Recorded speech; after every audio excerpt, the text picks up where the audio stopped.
ఈ రీల్ని సేవ్ చేసి పెట్టుకోండి, ఎందుకంటే నేను చెప్పే ప్రతి మాట నిజం. నోట్లు రద్దయినప్పుడు మనీ విలువ తెలిసింది, కరోనా వచ్చినప్పుడు ప్రాణం విలువ తెలిసింది, ఎక్కడో దూర ప్రాంతాల్లో 2 దేశాలు కొట్టుకుంటుంటే వంట వండుకునే గ్యాస్ విలువ తెలిసింది.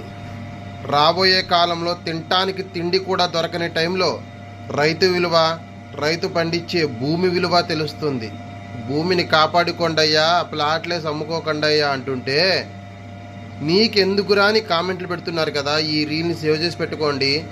రాబోయే 10 సంవత్సరాల లోపే రైతు విలువ, పంట పండే భూమి విలువ తెలుస్తుంది.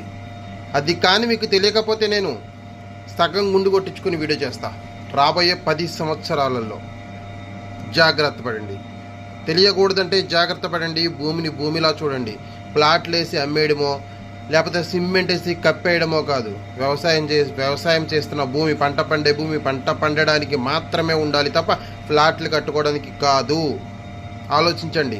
చదువుకున్న వాళ్ళు ఉన్నారు, చదువు రాని వాళ్ళు ఉన్నారు, ఉన్నవాళ్ళు, లేనివాడు, ముసలాడు, ముదక అందరూ చూస్తున్నారు కాబట్టి వీడియో ప్రతి ఒక్కళ్ళు ఆలోచించండి, మీకే తెలుస్తుంది.